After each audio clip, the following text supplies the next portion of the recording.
눈보라가 몰아치던 한겨울, 하늘과 땅의 경계가 온통 희뿌연 흰빛으로 뒤덮인 날이었습니다. 산골 고을을 잇는 장터길은 발목이 묻힐 만큼 눈이 쌓였고 바람은 살을 내는 듯 매서웠지요. 그 험한 길을 묵묵히 걷는 사내가 있었으니 바로 가난한 농가의 총각 장성룡이었습니다. 등에는 한 아름되는 땔감단을 지고 있었고 손은 얼어붙어 시퍼렇게 변해 있었습니다. 하지만 성룡은 한 걸음 한 걸음 장터를 향해 나아갔습니다. 오늘 이 땔감이라도 팔아야 병든 어머니께 약 한 첩을 지어드릴 수 있을 터였지요. 장터까지는 아직 한 식경은 더 걸어야 했습니다. 성룡은 숨을 고르기 위해 길가의 늙은 느티나무 아래에 땔감을 내려놓았습니다. 그때였습니다. 눈더미 너머에서 희미하게 움직이는 무언가가 눈에 들어왔습니다. 그는 조심스레 다가가 눈을 헤쳤지요. 거기엔 누더기 옷을 걸친 한 노인이 쓰러져 있었습니다. 입술은 파랗게 질려 있었고 숨소리는 가늘기가 실바람 같았습니다. 영감님, 영감님, 정신 차리시게요. 성룡이 노인의 어깨를 흔들었지만 노인은 눈조차 제대로 뜨지 못했습니다. 성룡은 재빨리 자신이 입던 누비저 고리를 벗어 노인에게 덮어주었습니다. 바로 그때 뒤쪽 길에서 말발굽 소리가 들려왔습니다. 잠시 뒤 곡식을 가득 실은 수레를 끌며 곡물상 방일도가 모습을 드러냈지요. 그는 마을에서 제법 재물을 모은 상인이었지만 인심이 박하기로 소문난 자였습니다. 이복의 성룡, 이 눈보라에 뭘 하고 있나? 방일도가 수레를 세우고 말에서 내려 물었습니다. 성룡이 눈더미 속의 노인을 가리키며 말했지요. 이 영감님이 눈 속에 쓰러져 계십니다. 이대로 두면 얼어 돌아가실 게 뻔하니 제가 모셔가야겠어요. 방일도는 코웃음을 쳤습니다. 허허, 자네도 참 한가하구먼. 저런 거지 하나 살린들 무슨 이득이 있겠나? 옷차림을 좀 보게. 가진 거라곤 몸뿐일 텐데 괜한 수고만 하지 말고 어서 장터로 가게나. 그는 그렇게 말하며 노인을 향해 발길질을 했습니다. 눈 속에 파묻혀 있던 노인의 몸이 옆으로 굴러갔습니다. 성룡은 깜짝 놀라 노인 앞으로 달려갔지요. 상인 어르신, 이러시면 안 됩니다. 사람 목숨이 달린 일인데. 하지만 방일도는 손을 내저으며 비웃었습니다. 세상은 냉정한 법일세. 그런 연민으로는 평생 가난을 못 벗어나지. 그렇게 말을 남기고 그는 말채찍을 휘둘러 장터 쪽으로 사라졌습니다. 그 뒤로는 말발굽 소리만 멀어져 갔습니다. 성룡은 잠시 그 뒷모습을 바라보다가 다시 노인에게 시선을 돌렸습니다. 노인의 얼굴은 이미 창백했고 숨소리마저 희미했습니다. 성룡은 더는 망설이지 않았습니다. 길가에 땔감을 내려두고 노인을 등에 업었습니다. 노인의 몸은 가벼워 금세라도 바람에 날아갈 듯 했지만 성룡의 걸음은 무겁고 신중했습니다. 마을로 내려오는 길 몇몇 이웃들이 그를 보고 수군댔습니다. 성룡이가 또 별짓을 다 하는구먼. 땔감 8일은 잊고 거지를 업고 다니니 절에서 가난을 못 벗어나지. 그러나 성룡은 아무 대꾸도 하지 않았습니다. 그저 눈길을 조심스레 걸으며 자신의 집으로 향했지요. 한참 후 초가에 당도했습니다. 그는 방 안의 아랫목에 노인을 눕히고 낡은 솜니부를 덮어주었습니다. 그리고는 부엌으로 달려가 남은 좁쌀을 긁어 모아 죽을 끓였습니다. 아궁이에 불을 지피자 마른 나뭇가지가 파지기며 불꽃을 튀겼습니다. 무쇠솥에 물을 붓고 좁쌀을 넣자 곧 보글보글 끓기 시작했지요. 그 불빛이 방 안으로 스며들어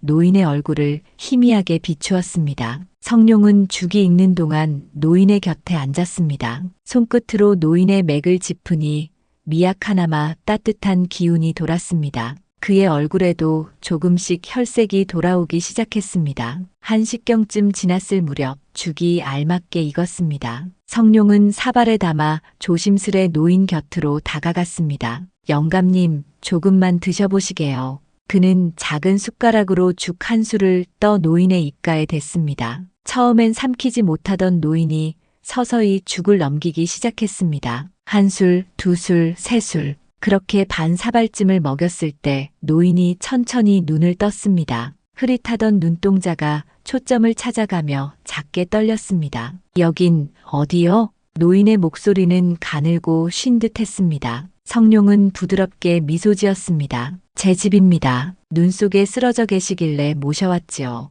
이제 괜찮으시겠습니까? 노인은 천천히 주위를 둘러보았습니다. 허름한 초가의 방, 낡은 솜니불, 그리고 자신을 내려다보는 젊은 사내의 선한 눈빛. 그 눈가의 서린 주름 사이로 고마움이 비쳤습니다. 그대는 참 귀한 마음을 가졌구먼. 노인은 떨리는 손으로 성룡의 손을 붙잡았습니다. 그 손끝은 차가웠지만 묘한 따스함이 스며 있었습니다. 성룡은 고개를 저었습니다. 별 말씀을 다 하십니다. 그저 사람으로서 할 일을 했을 뿐이지요. 노인은 잠시 그를 바라보다가 조용히 중얼거렸습니다. 그대의 마음이 하늘에 닿았구나. 머자나 하늘이 그 은혜를 잊지 않으리라. 그 말은 바람결처럼 부드럽게 흩어졌습니다. 성룡은 뜻을 헤아릴 수 없었지만 왠지 가슴 한켠이 따뜻해졌습니다. 밤이 깊어가자 성룡은 노인의 곁에 자리를 펴고 누웠습니다.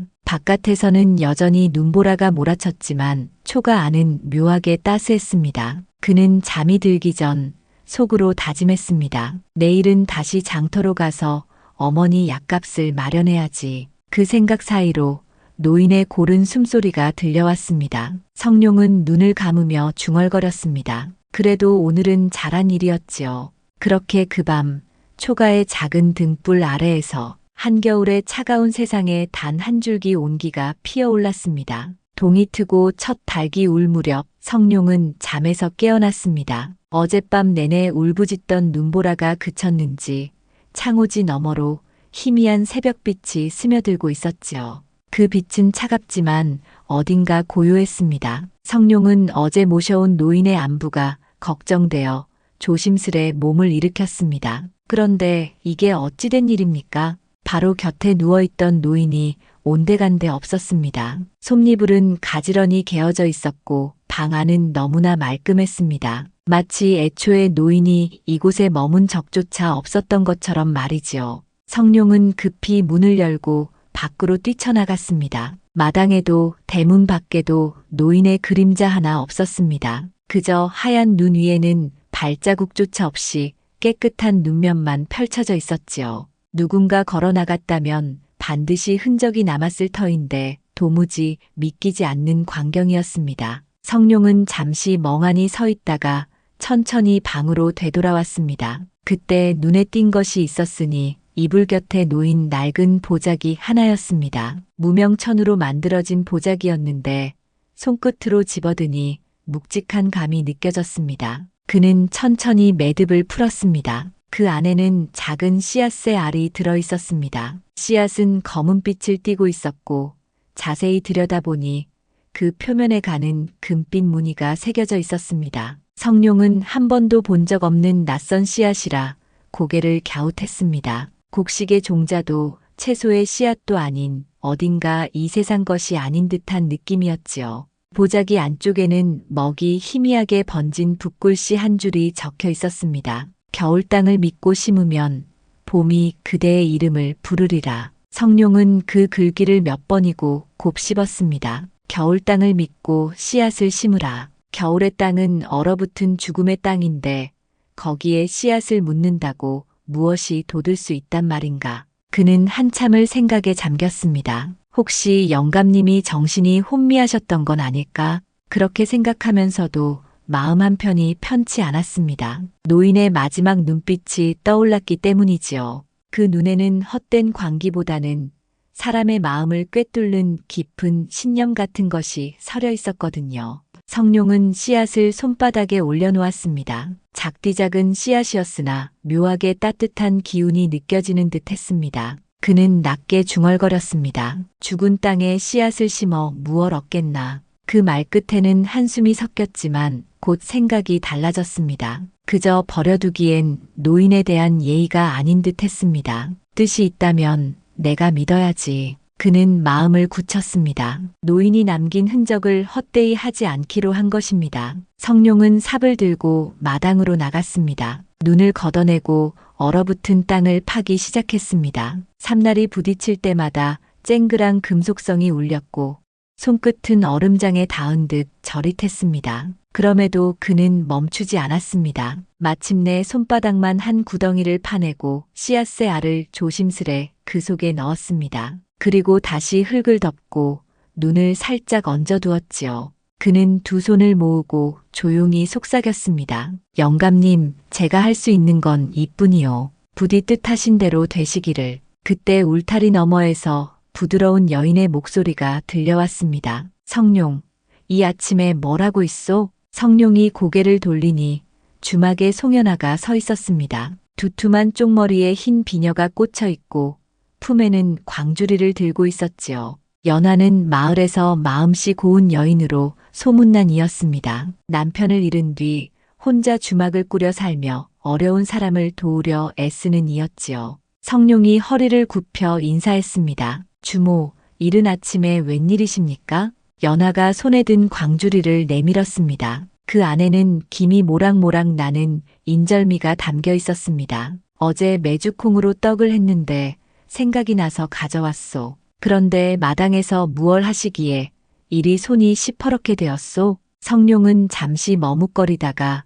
어제 일을 있는 그대로 들려주었습니다. 눈 속에 노인을 구했던 일, 노인이 남긴 보자기와 글귀, 그리고 방금 씨앗을 묻은 일까지. 연아는 조용히 듣다가 고개를 끄덕이며 미소를 지었습니다. 사람이 하는 선은 그저 하늘이 보는 법이지요. 성룡, 그대는 옳은 일을 했소. 그 한마디에 성룡의 마음이 따스해졌습니다. 그녀의 말은 부드럽지만 단단했습니다. 잠시 후 연아가 돌아가자 우물가에서 물을 길어오던 아낙네들이 속삭였습니다. 들었소? 성룡이가 겨울 땅에 씨앗을 묻었다네. 세상에, 얼어붙은 땅에 씨앗이라니 정신이 났구먼. 그 웃음소리에 성룡의 얼굴이 붉어졌지만 아무 말도 하지 않았습니다. 그저 눈 덮인 마당을 바라보며 중얼거렸지요. 어리석다 해도 좋다. 하늘이 보신다면 그것으로 족하겠지. 그날 오후 장터에서 돌아오던 방일도가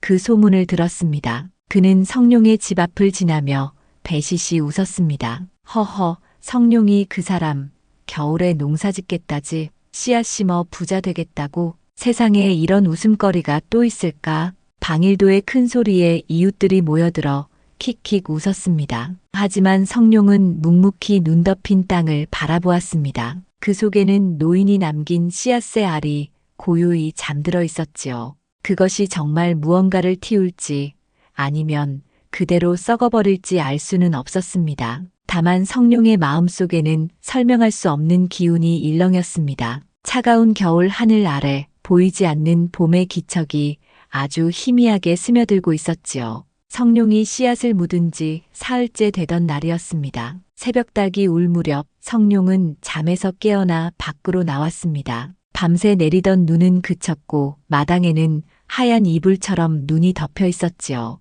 숨을 내쉴 때마다 하얀 입김이 피어올랐습니다. 그런데 성룡은 그만 발걸음을 멈추었습니다. 씨앗을 묻었던 자리에서 푸른빛이 어른거리고 있었던 것입니다. 눈을 비비며 다시 보았으나 착각이 아니었습니다. 하얀 눈 사이로 작은 새싹 하나가 고개를 내밀고 있었지요. 성룡은 얼른 무릎을 꿇고 살피기 시작했습니다. 새싹은 손가락 마디만큼 작았지만 잎사귀마다 은은한 푸른빛이 감돌고 있었습니다. 마치 봄날의 숨결이 그 속에 깃든 듯 했지요. 그는 조심스레 눈을 치웠습니다. 놀랍게도 새싹 주변의 땅은 얼지 않았고 손끝으로 닿으면 미약하나마 따스한 기운이 느껴졌습니다. 이럴 수가 겨울에 싹이 돋다니. 성룡이 중얼거리며 손끝으로 흙을 쓸어내던 그때 이웃집 사내아이 하나가 마당으로 달려왔습니다. 얼굴이 벌겋게 얼어붙은 아이는 새싹을 보고는 눈을 휘둥그레 뜨며 외쳤습니다. 아저씨, 저게 뭐예요? 겨울인데 풀이 자라요. 그 소리가 골목길을 타고 퍼지자 이웃들이 하나둘 몰려들기 시작했습니다. 처음엔 서너 명이었으나 이내 10명이 넘게 모였습니다. 사람들은 서로 밀치며 눈 속의 새싹을 구경했습니다. 허허, 이게 대체 무슨 조아람. 겨울에 풀이 난다니 귀신이 씨나락 까먹는 소리로구먼. 혹시 요물이라도 깃든 건 아닐까? 수군거림이 커지자 마을 어귀에서 김진사 어른이 지팡이를 짚고 천천히 걸어왔습니다. 진사 어른은 서책을 즐겨 읽는 선비로 마을에서 학식이 높기로 소문난 분이었지요. 그는 모여든 사람들을 해치고 새싹 앞에 섰습니다.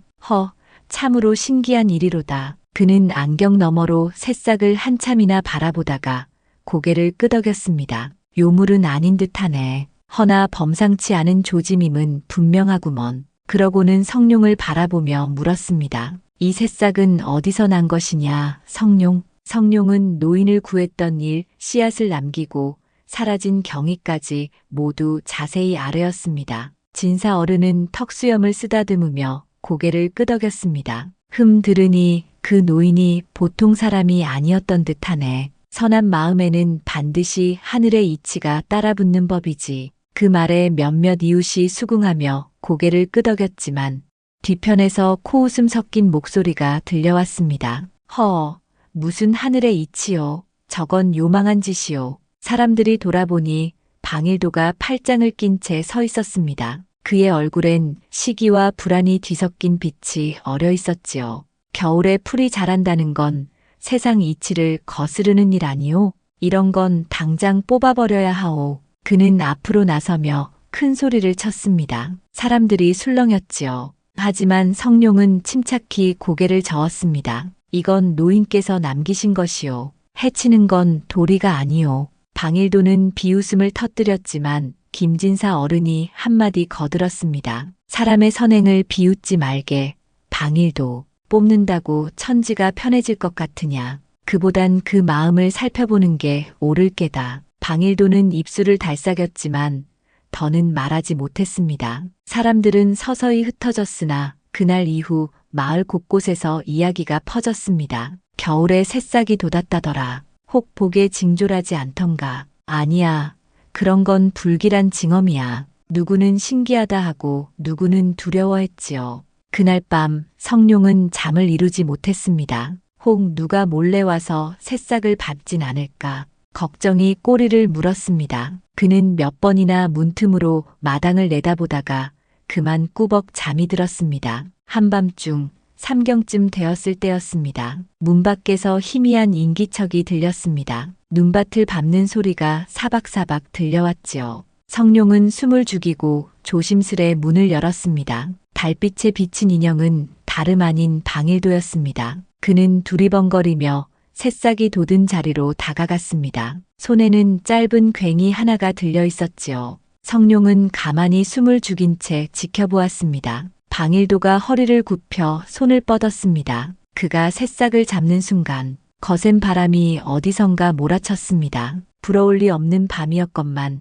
눈이 소용돌이치며 마당을 뒤흔들었습니다. 으악, 이게 뭐야? 방일도가 비명을 지르며 뒤로 넘어졌습니다. 눈보라는 마치 살아있는 짐승처럼 그를 휘감더니 순식간에 대문 밖으로 밀어내버렸습니다. 살려줘. 그가 허우적거리며 도망치자 바람은 언제 그랬냐는 듯 고요해졌습니다. 성룡은 조심스레 문을 열고 나왔습니다. 마당엔 푸른빛 새싹이 그대로 서 있었고 그 주변의 눈은 녹아 맑은 물방울이 반짝였습니다. 공기엔 은은한 따스함이 감돌고 있었지요. 성룡은 두 손을 모아 절을 올렸습니다. 노인께서 이 씨앗을 지키고 계시는 게로구나. 그날 밤 이후로 이상한 변화가 이어졌습니다. 한겨울인데도 성룡의 집터 근처엔 바람이 잦아들었고 방 안은 아궁이에 불을 떼지 않아도 온기가 돌았습니다. 우물물도 얼지 않았고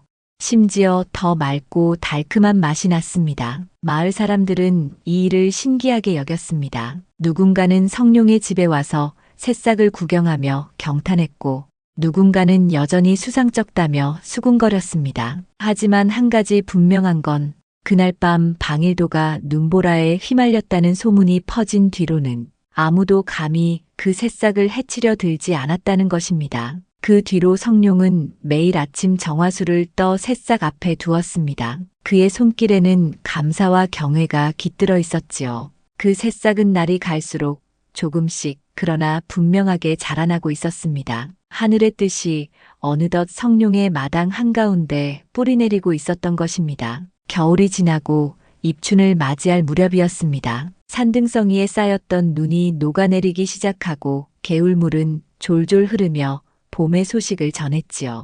성룡의 마당에 돋아났던 그 신비로운 새싹은 이제 어른 팔뚝만큼이나 자라 있었습니다. 줄기는 푸르고 윤기가 흐르며 잎사귀는 손바닥만 하게 활짝 펼쳐져 있었습니다. 바람이 스치면 잎끝마다 푸른빛이 살짝 반짝였고 그 곁을 지날 때면 향긋한 풀내음이 코끝을 간지렸지요. 마을 사람들은 날마다 성룡의 집 앞을 지나며 그 기이한 풀을 구경했습니다. 저 풀이 참말로 겨울에 돋은 거라지. 그리하네 성룡이 마당에 직접 봤다 하더군. 입소문은 순식간에 퍼져 이제는 먼 마을 사람들까지 찾아오는 지경이었습니다. 그러던 어느 아침 성룡이 평소처럼 우물에서 물을 길어 마당으로 들어왔을 때였습니다. 그는 눈앞의 광경에 그만 물동이를 떨어뜨릴 뻔했지요. 어젯밤까지만 해도 푸른 잎만 무성하던 그 풀이 하룻밤 사이에 황금빛 열매 3개를 맺고 있었던 것입니다.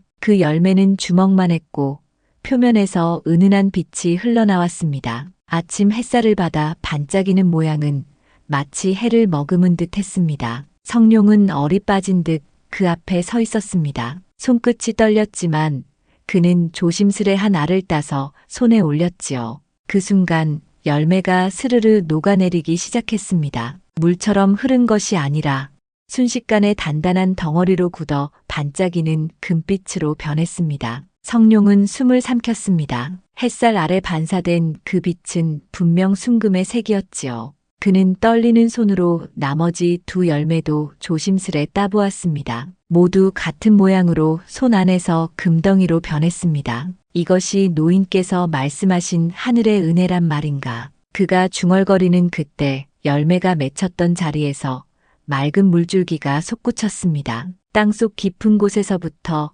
콸콸 솟는 샘물이었습니다. 샘은 맑고 시원하여 햇살의 은빛으로 반짝였지요. 샘물은 이내 마당 한켠에 작은 웅덩이를 만들더니 넘쳐 흘러 골목길을 타고 마을 쪽으로 흘러내렸습니다. 신기하게도 그 물이 닿는 곳마다 마른 흙이 부드러워지고 메말랐던 우물들이 다시 물로 가득 차오르기 시작했습니다. 이게 어찌된 일이오? 성룡의 집에서 샘이 솟았다오. 사람들의 외침이 번개처럼 마을 전체로 퍼졌습니다. 이웃들이 하나둘 몰려들었고 곧 마당은 인파로 붐볐습니다. 김진사 어른께서도 황급히 달려오셨고 주막의 연화도 손에 앞치마를 부여잡은 채 숨을 고르며 들어섰습니다. 사람들은 성룡의 마당에 솟은 샘과 그의 손에 들린 3개의 금덩이를 보고 입을 다물지 못했습니다. 하늘이 의로운 자에게 복을 내리셨구나. 이건 신령의 가호가 아니면 설명이 되질 않아. 김진사 어른은 감탄하며 성룡의 어깨를 툭 쳤습니다. 성룡, 그대는 참으로 복된 사람이네. 하늘이 그 마음을 보셨구먼. 그때 연하가 다가왔습니다. 그녀는 잠시 금덩이를 바라보다가 부드럽게 말했지요. 성룡, 이 복은 그대가 받아 마땅하오. 하지만 그녀의 시선이 새샘으로 흘러내리는 물줄기를 향했습니다. 이 복은 그대의 것이면서도 모두의 것이오. 나누면 오래가고 나누면 더 깊어지는 법이지요. 그 말에 성룡은 고개를 깊이 끄덕였습니다. 그는 이미 마음속으로 결심하고 있었지요. 사람들 앞에서 성룡이 말했습니다. 이 샘물은 마을 모두가 함께 쓰도록 하겠습니다. 누구든 이곳에 와서 물을 길어 가시오. 그리고는 금덩이를 들어 보이며 덧붙였습니다. 이 금은 장터에 가져가 녹여 곡식을 사올 생각이오. 겨우내 굶주린 이웃들에게 나누어 드리려 하오.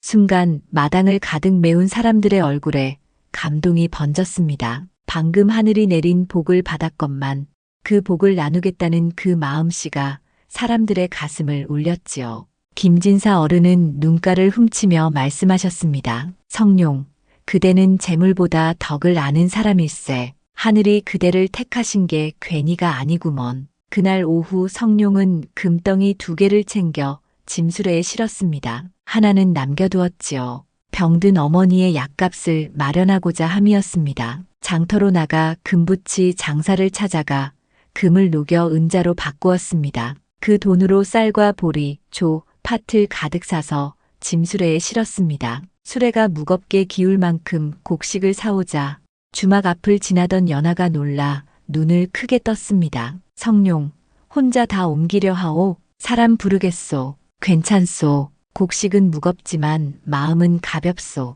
그의 대답에 연하는 웃음 짓고 마을 사람들은 발 벗고 나섰습니다. 모두가 힘을 합쳐 곡식을 나르며 흥겨운 소리가 퍼졌지요. 해질 무렵 성룡은 마을 어귀에서 곡식을 나누기 시작했습니다. 홀로 사는 노인에게, 어린 것들만 남은 집에, 겨우내 굶주림에 지쳐있던 사람들에게 한 대, 두 대씩 정성껏 나누어 주었습니다. 고맙소, 성룡 어른. 은혜를 잊지 않겠소. 하늘이 그대를 보살피실 것이오. 사람들은 눈시울을 붉히며 곡식을 품에 안았습니다. 성룡의 짐수레는 금세 비어버렸지만 그의 가슴은 뿌듯함으로 가득 차 있었지요. 집으로 돌아온 성룡은 마당의 샘가에 앉아 맑은 물을 한 모금 떠 마셨습니다. 샘물은 달고 시원했습니다. 그 물이 목을 타고 내려가자 온몸의 피로가 씻겨 내려가는 듯 했습니다. 그날 밤 이후 사람들은 성룡의 집을 복의 샘터라 불렀습니다. 샘물은 날이 갈수록 더 맑아졌고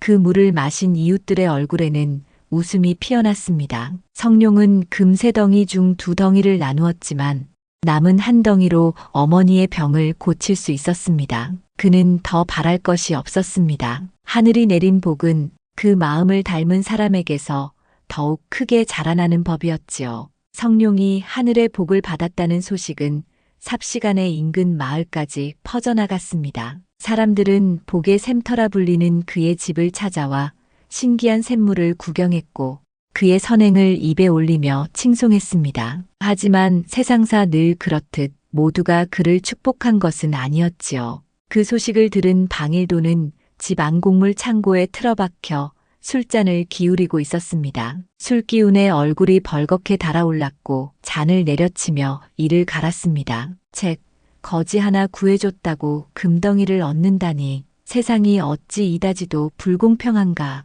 방일도의 눈에는 시기와 분노의 불길이 번지고 있었습니다. 그는 평생 장사로 돈을 모으며 살아왔지요. 온갖 꾀와 계산으로 이익을 챙기며 남의 피눈물로 재물을 쌓았지만 결국은 하늘이 성룡에게 복을 내린다는 사실이 그를 미쳐버릴 듯 괴롭혔습니다. 며칠 밤을 뜬 눈으로 지새우던 그는 마침내 중얼거렸습니다. 분명 그 노인이 금을 숨겨두고 간 게야. 성룡이 놈이 거짓말로 하늘이니 복이니 꾸며댄 거지. 그는 단단히 이를 악물었습니다. 그래, 내가 직접 찾아내리라. 금덩이가 어디에 숨었는지 내 눈으로 찾아내겠어. 다음 날 새벽 방일도는 부리던 머슴들과 짐꾼 하나를 불렀습니다. 너희들 나와 함께 북쪽 산으로 갈 것이야. 금을 찾을 터이니 삽과 괭이를 챙겨라. 머슴들은 영문을 몰라 눈치를 보았습니다. 주인 어르신,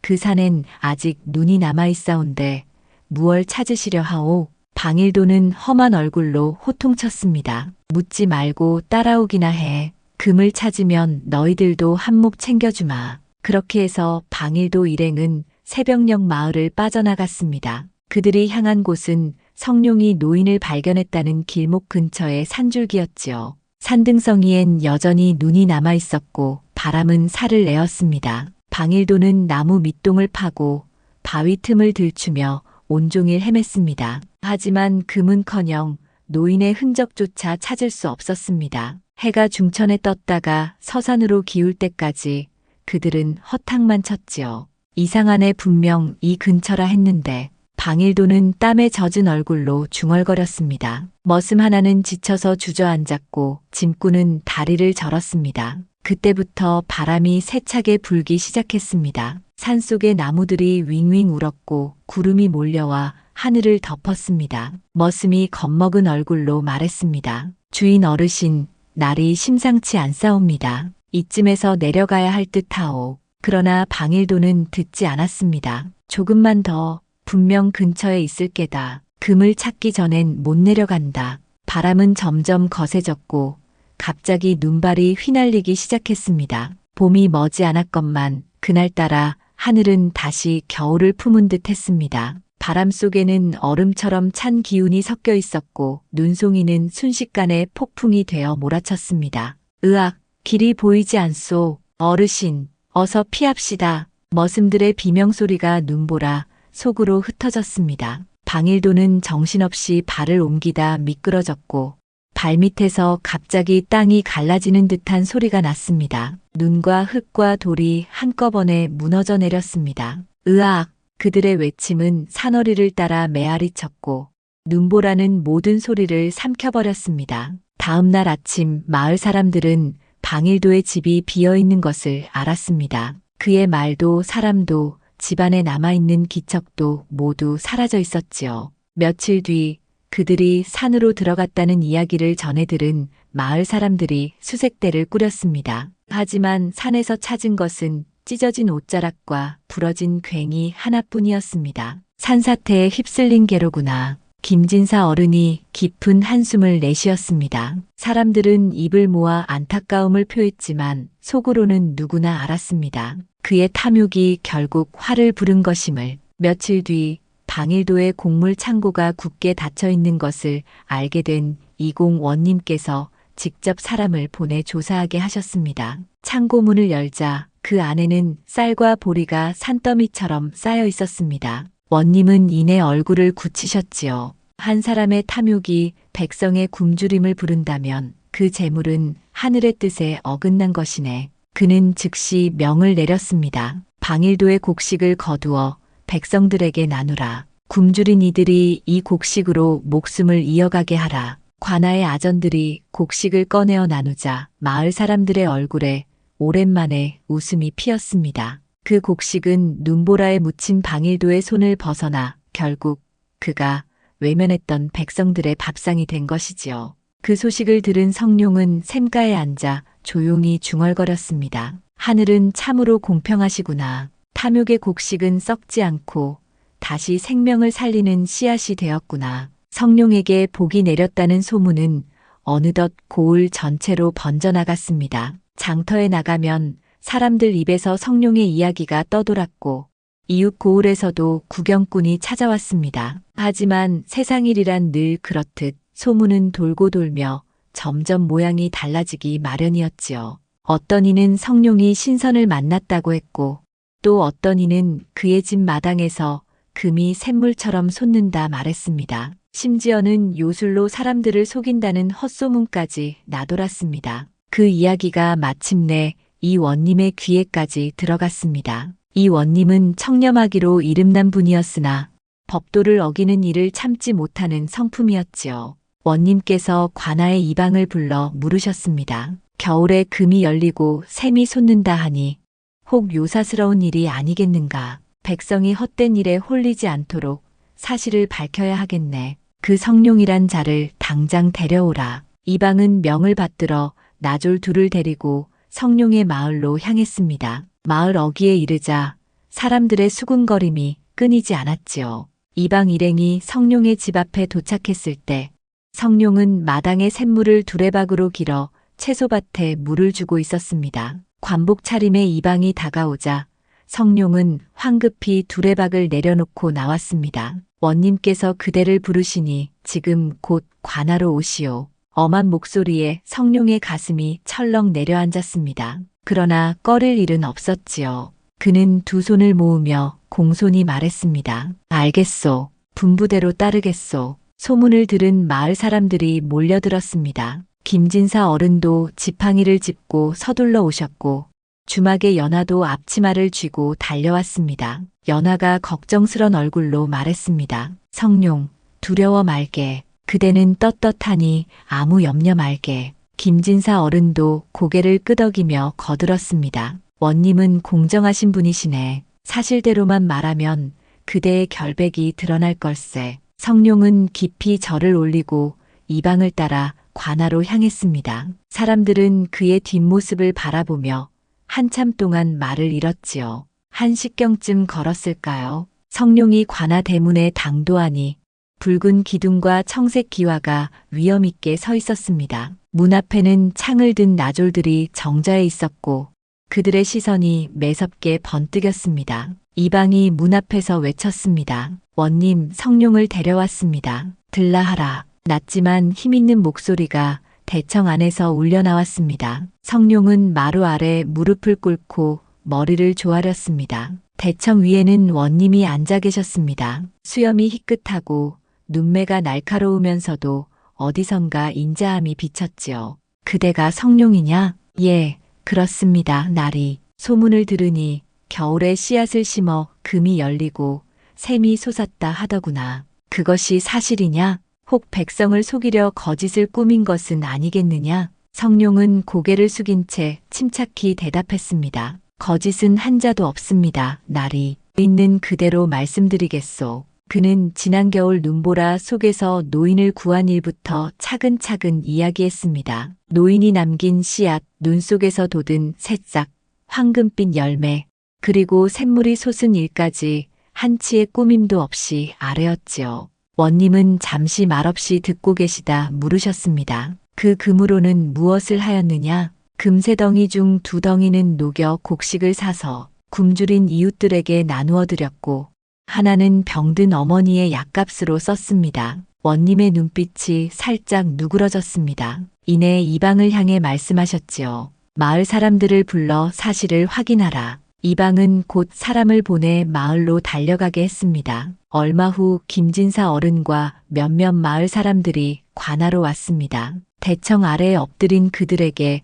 원님이 물으셨습니다. 정녕 저 말이 사실이냐? 김진사 어른이 2손을 모아 고개를 숙였습니다. 그렇습니다. 나리. 성룡은 어려서부터 효성이 지극하고 마음이 바른 사람입니다. 하늘이 그 덕을 보시어 복을 내리신 것이 틀림없습니다. 다른 사람들도 입을 모아 성룡을 두둔했습니다. 그는 늘 이웃을 도왔고 하늘이 내린 복을 혼자 차지하지 않았습니다. 맞습니다. 나리. 샘물은 마을의 생명줄이 되었습니다. 원님은 모두의 증언을 들은 뒤 조용히 고개를 끄덕이셨습니다. 흠하늘의 뜻이라면 그것을 백성과 함께 나누는 것도 또한 도리이니라. 그는 성룡을 다시 불러 세웠습니다. 성룡, 그대의 성품이 곱고 행실이 바르니 내 그 마음을 알겠소. 하늘이 복을 내린 것은 허투루 된 일이 아니로다. 성룡은 2손을 모으며 머리를 깊이 숙였습니다. 과분한 말씀입니다. 나리.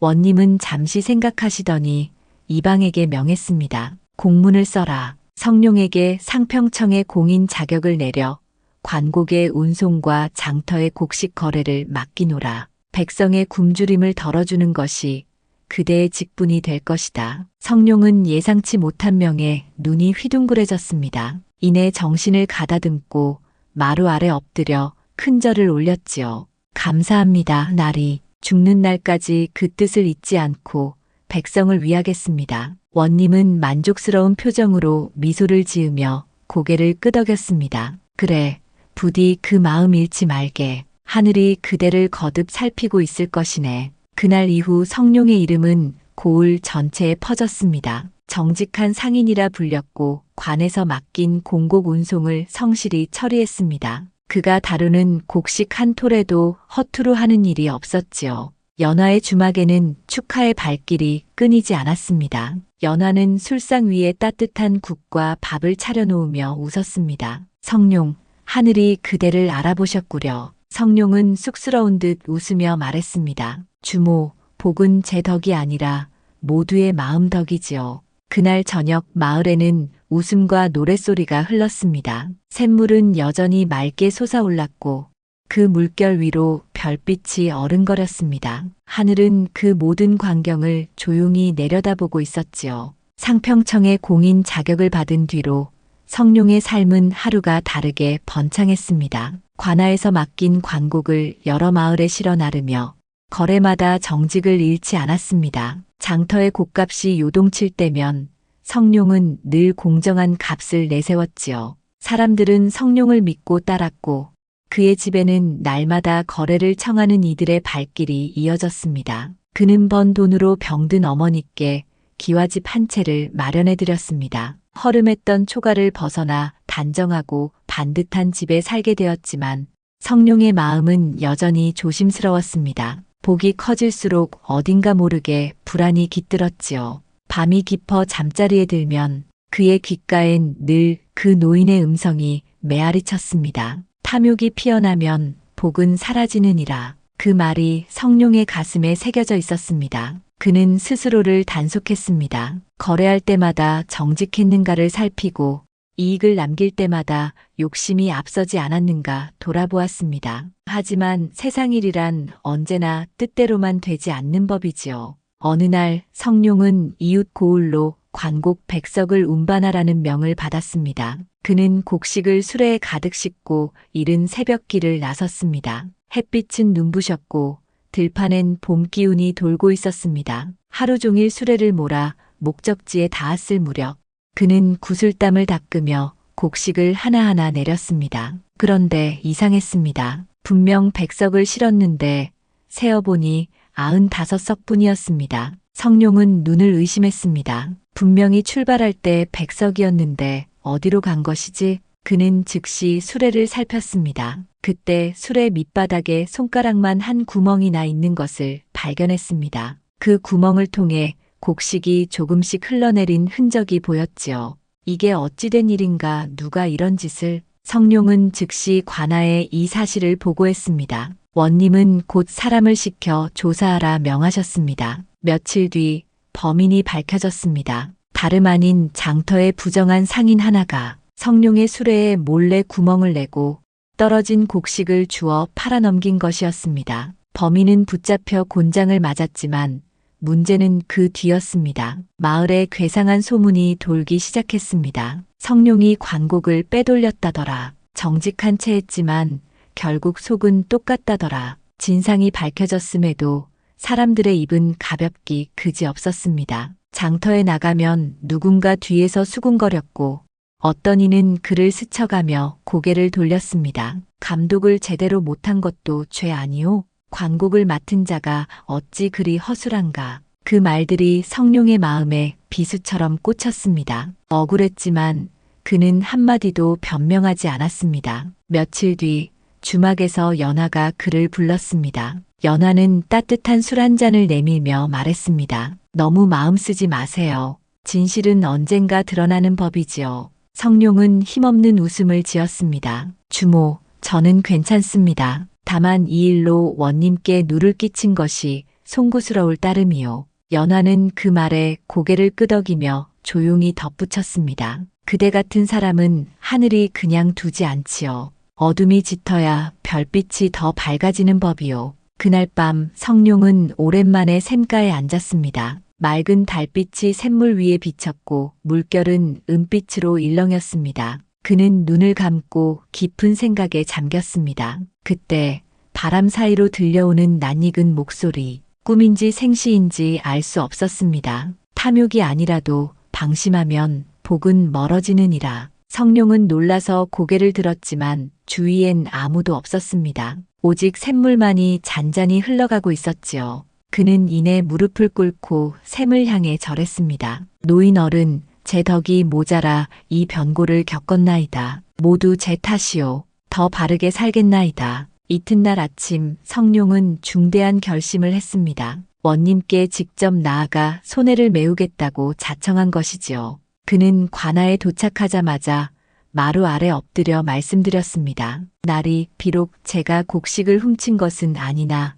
감독을 소홀히 한 책임은 피할 수 없을 듯하오. 모자란 5석은 제 재물로 메우겠나이다. 원님은 그의 말을 듣고 잠시 눈을 감았습니다. 한동안 아무 말씀도 없으셨지요. 이윽고 낮은 목소리로 물으셨습니다. 법으로 따지면 자네에게는 죄가 없네. 범인은 이미 잡혔고 빼돌린 곡식도 되찾지 않았는가. 성룡은 고개를 숙인 채 대답했습니다. 그렇다옵니다. 허나 제 마음이 편치 않습니다. 백성들의 눈에 흙이 들어가도 관아의 이름에 흠이 가는 건 원치 않사옵니다. 원님은 조용히 그를 바라보았습니다. 그의 눈빛에는 거짓이 없었습니다. 오직 돌이라는 한 글자만이 자리하고 있었지요. 이내 원님께서 고개를 끄덕이셨습니다. 그대는 금보다 마음이 귀한 사람일세. 하늘이 그대를 택한 이유가 분명하구나. 좋다.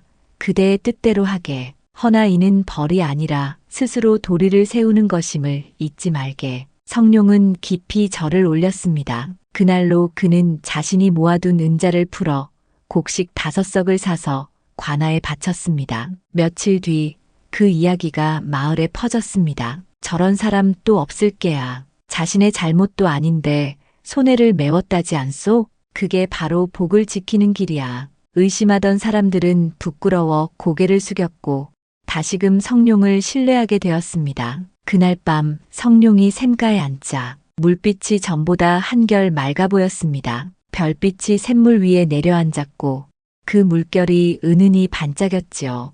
성룡은 조용히 중얼거렸습니다. 하늘의 복은 탐욕뿐 아니라 방심에도 멀어지는 것이구나. 진정한 덕은 억울함 속에서도 스스로를 돌아보는 데 있지. 그는 그날 밤 다시금 마음을 가다듬었습니다. 하늘이 내려준 복을 지키는 길은 탐욕을 멀리하고 마음을 잃지 않는 데 있음을 새삼 깨달았던 것이지요. 겨울이 지나고 봄이 다시 찾아왔습니다. 성룡이 그 작은 씨앗을 묻은 지 꼭 한 해가 되는 해였지요. 그동안 성룡은 정직한 상인으로 이름을 떨쳤고 연하와는 혼례를 올려 금슬 좋은 부부가 되었습니다. 두 사람은 함께 마을의 어려운 이웃을 돌보며 덕을 쌓았고 샘물 덕에 마을의 삶은 날로 풍요로워졌습니다. 어느 화창한 봄날 아침이었습니다. 성룡이 마당으로 나섰다가 눈앞의 광경에 숨을 삼켰습니다. 1년 전 씨앗을 묻었던 그 자리에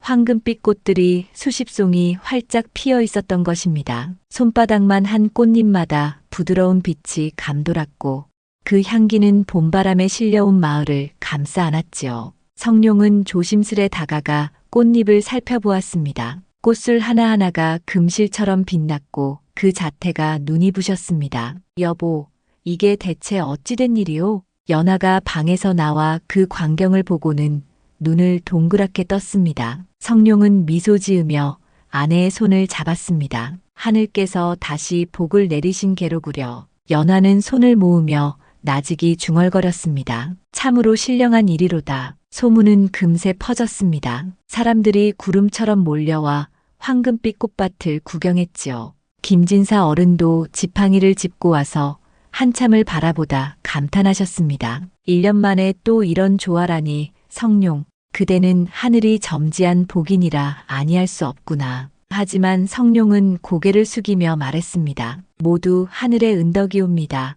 어르신, 소인에게는 그저 감사한 마음뿐이지요. 그는 꽃을 따지 않았습니다. 그저 샘가에 정화수를 떠놓고 노인에게 감사의 절을 올렸지요. 며칠이 지나자 더욱 신기한 일이 일어났습니다. 샘물이 전보다 힘차게 솟구치기 시작한 것입니다. 물은 도랑을 이루어 논밭으로 흘러갔고 메말랐던 땅이 다시 생기를 되찾았습니다. 농부들은 기쁨에 들떠 외쳤습니다. 이 물로 농사를 짓는다면 풍년이 들겠구먼. 하늘이 우리 마을을 축복하셨구나. 성룡과 연하는 샘가에 자리를 펴고 지나가는 이들에게 샘물을 떠주었습니다. 목마른 나그네에게도 들릴 나가는 농부에게도 누구에게나 아낌없이 그 맑은 물을 나누었지요. 봄이 깊어 모내기철이 되었을 무렵 샘물로 논을 댄 농부들은 모를 심었습니다. 그런데 이상하게도 보름도 채 지나지 않아 논마다 푸른빛이 번졌습니다. 이런 법이 있나?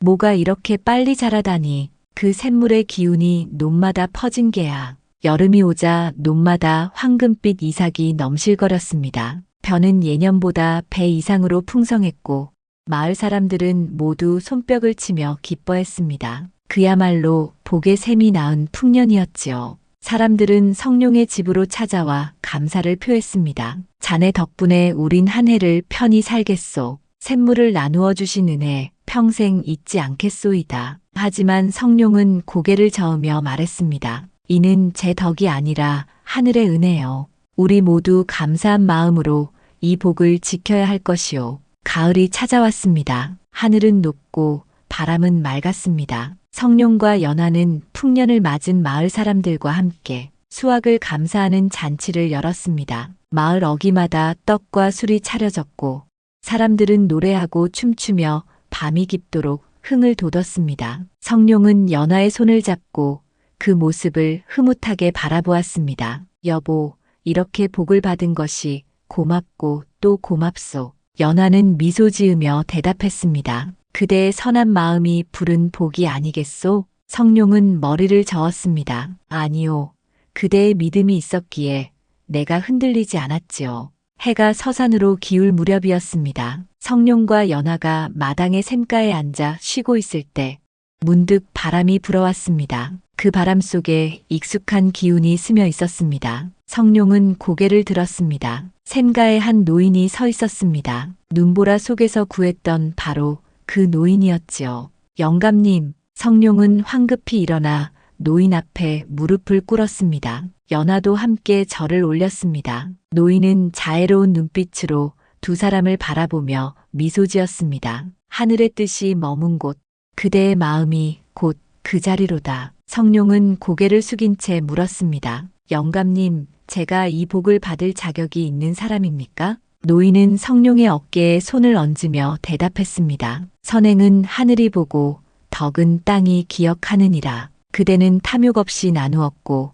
방심 없이 바르게 살았으니 이 복은 그대가 받아 마땅하네. 노인의 손길이 따스했습니다. 그 순간 성룡은 눈시울이 뜨거워졌습니다. 영감님의 은혜를 잊지 않겠습니다. 성룡이 고개를 들었을 때 노인의 모습은 이미 아지랑이처럼 희미해지고 있었습니다. 저녁 노을 사이로 쓰러져가는 노인의 뒷모습을 성룡과 연화는 한참 동안 바라보았습니다. 노인이 완전히 사라진 뒤 성룡은 샘 앞에 엎드려 깊이 절했습니다. 은혜를 영원히 잊지 않겠나이다. 그날 밤 마을에는 따뜻한 바람이 불었습니다. 샘물은 더욱 맑게 흐르고 황금빛 꽃밭은 다시 씨앗을 맺어 땅으로 떨어졌습니다. 그 씨앗은 흙 속에 잠들었다가 또다시 새 생명을 틔웠지요. 그 뒤로도 성룡의 집에는 언제나 웃음과 복이 끊이지 않았습니다. 성룡과 연화는 평생토록 마을을 돌보며 살았고